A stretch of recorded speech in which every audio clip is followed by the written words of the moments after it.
¿Alguna vez te has preguntado quién realmente es Santa Claus?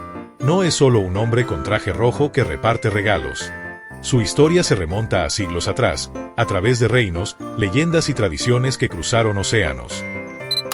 Desde un generoso obispo en la antigua Turquía, hasta los espíritus navideños de Europa, y la icónica imagen que hoy conocemos en todo el mundo.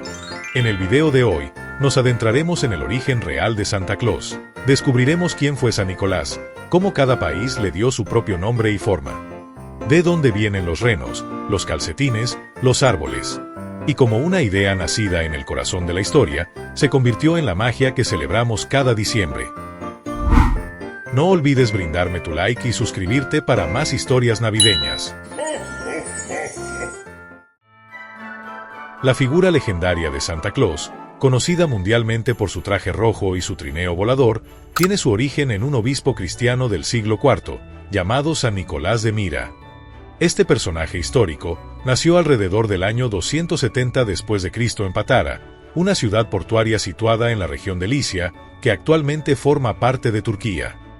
Sirvió como obispo en la cercana ciudad de Mira, en un momento crucial para la consolidación del cristianismo. San Nicolás es reverenciado tanto en Occidente como en Oriente, donde es apodado el Taumaturgo o el Milagrero. Su devoción se debía a su amor y entrega al Señor, lo que según la tradición, le confirmó la gracia de intervenir rápidamente en los momentos difíciles. Su deceso ocurrió un 6 de diciembre del 343 después de Cristo, fecha que se convertiría en su día de celebración litúrgica, y durante siglos, la principal fecha de entrega de regalos en gran parte de Europa. A lo largo del tiempo, se consolidó como patrón de diversos grupos, incluidos marineros, comerciantes, prisioneros y, crucialmente, de los niños.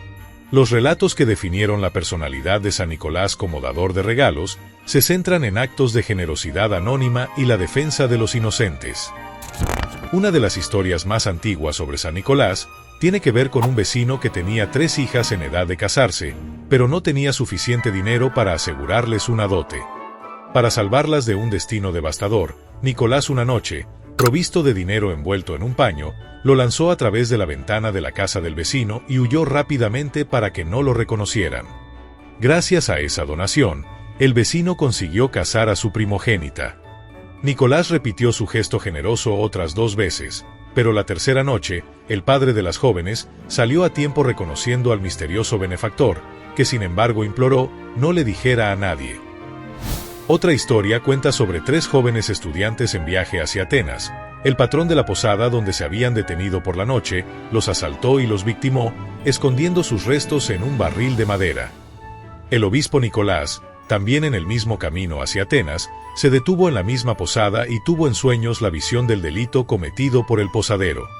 Recogido en oración, San Nicolás obtuvo el milagro del regreso a la vida de los 3 muchachos y de la conversión del posadero malvado, consolidándose como protector de los niños y salvador milagroso. El culto a San Nicolás se propagó rápidamente. Para el siglo VII, ya había superado las fronteras del mundo bizantino, llegando a Roma, y su nombre figuraba en calendarios litúrgicos en el mundo palestino. Durante los siglos VIII y IX, la cantidad de iglesias dedicadas a él se multiplicó, impulsada por una circunstancia específica: la expansión árabe en el Mediterráneo oriental, que a menudo implicaba el rapto de niños, haciendo que el santo fuera invocado como el protector de la infancia. Para el siglo IX, los panegíricos lo aclamaban como un supersanto, afirmando que después de Cristo y la Virgen María, era la figura más invocada por los fieles. Un hito crucial para la difusión occidental de su leyenda ocurrió en 1087, cuando marineros italianos trasladaron sus reliquias desde Mira hasta Bari, una ciudad portuaria en el sureste de Italia. Al convertirse en el depósito de las reliquias de San Nicolás, la ciudad aseguró la continuidad de su culto en Europa occidental, durante el turbulento periodo que siguió al declive bizantino en Anatolia. Esto aseguró que, a diferencia de muchos santos locales, la devoción a San Nicolás se convertiría en un fenómeno continental. Al incrustarse en el folclore de las diferentes naciones europeas, la figura del obispo de Mira se diversificó, adaptándose a las preocupaciones culturales locales. En los Países Bajos y Bélgica, San Nicolás se conservó con una iconografía más fiel a su origen episcopal, alto, delgado, con mitra, báculo y vestiduras tradicionales. Conocido como Sinterklaas, su celebración tiene lugar el 5 de diciembre, la noche de los regalos, culminando las semanas previas en las que llega en un barco de vapor, simbolizando su patronazgo sobre los marineros, supuestamente desde España. Los niños dejan sus zapatos junto a la chimenea, a menudo con zanahorias o heno, para el caballo blanco de Sinterklaas llamado Amerigo, recibiendo a cambio Peppernoten, que es una especie de galleta con sabor a caramelo, y pequeños regalos. Esta tradición, fuertemente establecida, supera en popularidad a la Navidad misma para muchos neerlandeses. En las regiones alpinas y de habla alemana, Austria como Baviera, partes de Alemania y Suiza, la tradición se desarrolló hacia una estructura dual, que enfatizaba la moralidad a través del contraste de recompensa y castigo. Mientras San Nicolás, conocido como Mikulás, aparece el 6 de diciembre para premiar a los niños buenos, está acompañado por figuras oscuras que imponen disciplina. Estas figuras, acompañantes incluyen a Knecht Ruprecht, sirviente Ruprecht o el aterrador Krampus. Krampus, cuyo nombre deriva de la palabra alemana Krampen, que significa garra, es un ser demoníaco con cuernos, cubierto de piel de cabra, que lleva cadenas y una cesta. Su misión es castigar a los niños traviesos con varas de abedul, o en las leyendas más antiguas, arrastrarlos en un saco hasta el río o al bosque. Este sistema pedagógico europeo, basado en el miedo explícito y la disciplina física, tiene una función moralizadora muy clara. La Navidad no es solo tiempo de alegría, sino también de rendición de cuentas por el comportamiento, contrastando enormemente a la versión americana de Santa Claus, que lo veremos más adelante. Si te está gustando el video, no olvides regalarme tu like y suscribirte para más videos. Durante el siglo XVI, bajo la influencia de la Reforma Protestante, se produjo un intento deliberado en algunas regiones de Alemania y Austria por desviar la devoción de los santos, como Nicolás, hacia figuras directamente ligadas a la narración central de la Navidad. Así surgió el Christkindl, Niño Jesús, representado a menudo como un espíritu angelical. Esta figura asumió el rol de dador de regalos en Nochebuena, intentando alinear la distribución de regalos directamente con la celebración del nacimiento de Cristo. En Finlandia, Papá Noel es conocido como Joulupukki, que se traduce literalmente como cabra de Navidad. Este nombre proviene de antiguas tradiciones paganas del solsticio de invierno, una figura asociada a una cabra, siendo retratado como una criatura malvada, con cuernos frontales y una larga barba blanca. Aunque el nombre persiste y el origen es pagano, en la práctica moderna, el Joulupukki ha adoptado completamente la apariencia de Papá Noel, con residencia oficial en Laponia. El mito del Santo Obispo viajó a América en el siglo XVII, con los colonos neerlandeses que fundaron Nueva Ámsterdam, actual Nueva York. Dentro de esta comunidad, la tradición de Sinterklaas se mantuvo, aunque con menor prominencia que en Europa. La figura experimentó su primera gran transformación en 1809, gracias al escritor estadounidense Washington Irving. En su obra satírica A History of New York, publicada bajo el seudónimo Knickerbocker, Irving buscó revivir y glorificar la herencia étnica neerlandesa de la ciudad. Para ello reinventó a San Nicolás, despojándolo de la imagen formal y alta del obispo europeo, y lo describió como un hombre corto, robusto, alegre y fumador de pipa, vestido con atuendo colonial neerlandés. Este cambio fue trascendental, ya que marcó el paso definitivo de la figura religiosa del santo a un personaje de folclore laico, crucial para el desarrollo posterior del icónico personaje. La transformación se fundió en 1823, con la publicación anónima del poema A Visit from Saint Nicholas, más conocido como Woes the Night Before Christmas. Aunque la autoría se atribuye a Clement Clarke Moore, la pieza fue fundamental para ensamblar toda la mitología cinética del Santa Claus moderno. Moore introdujo los elementos de fantasía que hoy se consideran esenciales: el trineo tirado por 8 renos, la capacidad de Santa de encogerse para descender por la chimenea, y un atuendo que lo asociaba a un duende bonachón.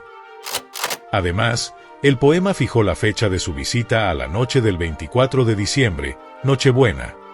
Al mover la entrega de regalos del 6 de diciembre al 25 de diciembre, la tradición se desvinculó de la fiesta del santo y se sincronizó con el día de Navidad.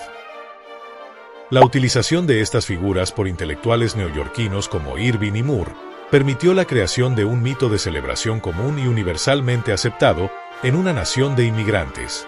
Santa Claus se desarrolló como una de las primeras tradiciones navideñas en América, capaz de trascender las divisiones religiosas y étnicas que aún afectaban a las celebraciones en Europa, donde el folclore de regalos estaba profundamente fragmentado entre católicos y protestantes.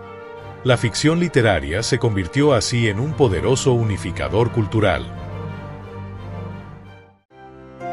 El artista y caricaturista Thomas Nast fue el responsable de consolidar la imagen visual de Santa Claus en Estados Unidos.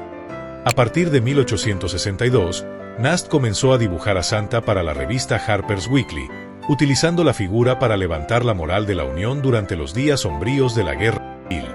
En estas primeras ilustraciones, Santa aparecía como una figura melancólica que representaba el sacrificio familiar, pero que simbolizaba la esperanza asociada al nacimiento de Cristo. Entre 1863 y 1886, Nast estandarizó permanentemente las características esenciales del personaje icónico: un cuerpo robusto, una barba blanca abundante y un traje grueso. Sus dibujos también popularizaron elementos narrativos cruciales, como el gran taller en el Polo Norte, el telescopio para observar a los niños, y el libro de cuentas donde registraba el comportamiento, la lista de buenos y malos. Nast interpretó un papel clave para popularizar la noción de que el hogar de Santa Claus estaba en el Polo Norte. Esta ubicación remota y mágica era necesaria para justificar su operación global, su aislamiento del mundo moderno y su origen geográfico distante de las realidades europeas. A nivel comercial, Finlandia capitalizó exitosamente la cercanía de su región más septentrional al círculo polar ártico.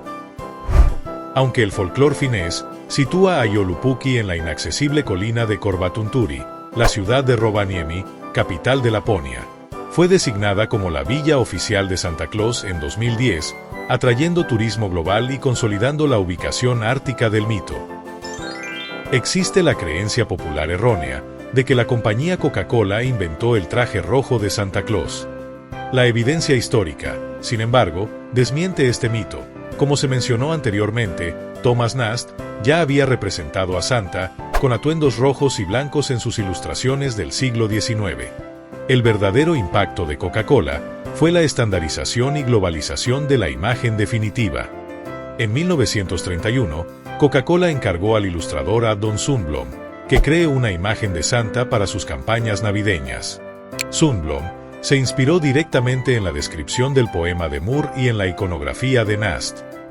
Su trabajo, que se extendió hasta 1964, eliminó las ambigüedades restantes, creando un Santa cálido, alegre, de mejillas sonrosadas y ojos chispeantes, con rasgos humanos reconocibles. Además de la figura central de Santa Claus, otras tradiciones navideñas domésticas se desarrollaron a través de un proceso similar de la unificación cultural. La costumbre de colgar medias o calcetines navideños en el hogar es la conexión física más directa que la tradición moderna mantiene con el milagro original del obispo Nicolás de Myra. La leyenda narra que las monedas de oro destinadas a la dote de las doncellas cayeron en los calcetines que ellas habían colgado en la chimenea para secar.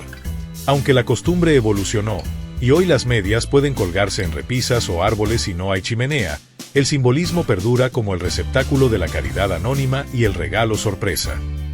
Al colocar los presentes en los calcetines, la tradición recrea el acto de bondad inicial del santo, manteniendo viva la esencia del milagro de la dote a través de un objeto doméstico.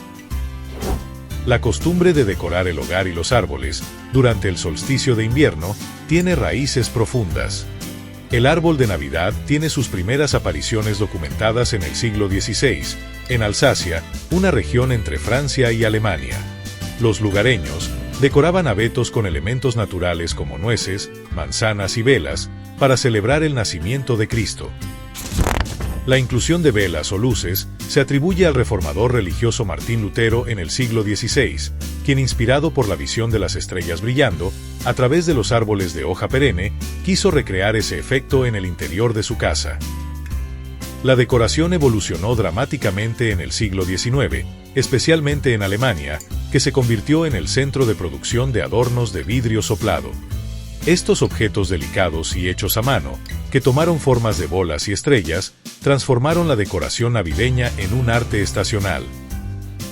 Por otro lado, el uso de plantas como el acebo y el muérdago en la decoración proviene de costumbres paganas precristianas que celebraban la vida y la fertilidad durante el solsticio invernal.